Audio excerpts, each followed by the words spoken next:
Amis de Forum France, nous vous proposons une réflexion passionnante et très originale de Roberto De Mattei qui voit dans la pandémie une nouvelle phase dans la lutte cosmique entre les forces célestes et celles infernales et pense que sa conséquence la plus grave est l'anarchie, le chaos mental et social qu'elle a engendré.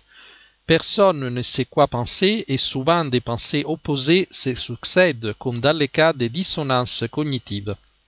Le Covid est un virus traître, mentaire et protéiforme qui terrorise les uns, paralysant leurs forces et détruit l'équilibre des autres, leur faisant croire qu'ils n'existent pas.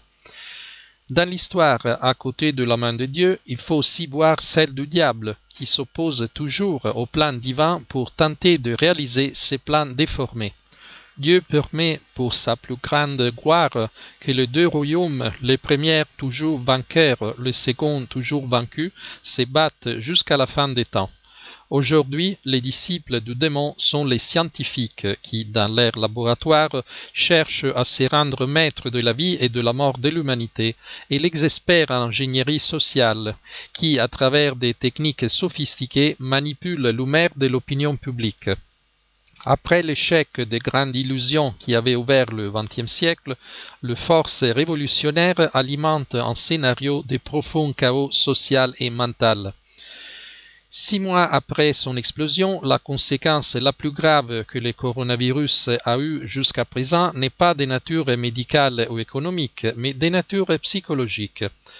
Personne ne sait quoi penser et souvent des pensées opposées se succèdent comme dans le cas des dissonances cognitives. Dans un article pénétrant d'un journal romain, le sociologue Luca Ricolfi écrit que le terrain sur lequel se produisent les changements les plus radicaux aujourd'hui est la façon dont notre esprit fonctionne. Le changement le plus évident est l'incertitude, qui n'est pas seulement la difficulté de planifier l'avenir, mais est un état généralisé d'anarchie mentale.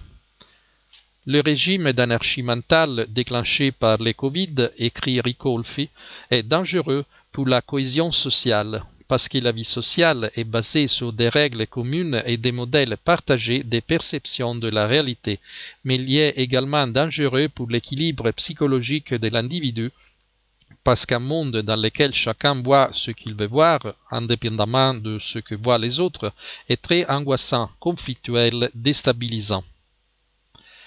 Le Covid est un virus traître, mentaire et protéiforme qui terrorise les uns, paralysant leurs forces et détruit l'équilibre des autres, leur faisant croire qu'ils n'existent pas. Grâce à ces contradictions, le royaume de Babel avance dans une atmosphère de peur et de pessimisme. L'abandon à la providence divine est nécessaire pour résister sans perdre la vertu surnaturelle de l'espoir. Ceux qui, vivant dans la terreur d'être infectés, se soumettent à toutes les impositions de l'autorité civile ou ecclésiastique, tout comme ceux qui attribuent tout à un projet de destruction contre lequel rien ne peut être fait, n'ont pas d'espoir et ne peuvent que crier leur colère. Ceux qui, à l'ère du coronavirus, vivent dans la peur, la colère et la frustration, perdent leur bataille contre le mal. Seul est le vainqueur, celui qui conserve au fond de son âme la joie que procure le service du Seigneur. Cette joie est un don divin. Pour ceux qui ne demandent pas cette aide, tout est perdu. Celui qui se fie à l'aide de la grâce, au contraire, lutte et gagne, surtout s'il se confie à celle qui est le canal de toutes les grâces, la bienheureuse Vierge Marie, dont l'Église commémore la Nativité le 8 septembre et les Saints-Noms le 12 septembre. Saint Bernardin de Sienne opposa à la révolution des mères du XVe siècle la dévotion au nom de Jésus.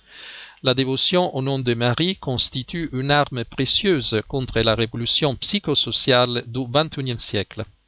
Après le nom de Jésus, il n'y a pas de plus grand nom qui puisse résonner que celui de Marie, devant laquelle se plie chaque genou dans le ciel, sur la terre et en enfer. Avec ce nom sur nos lèvres et dans nos cœurs, nous ne craignons rien. Merci pour votre attention. Suite à la réduction des activités économiques, je suis sans revenu pour plusieurs mois.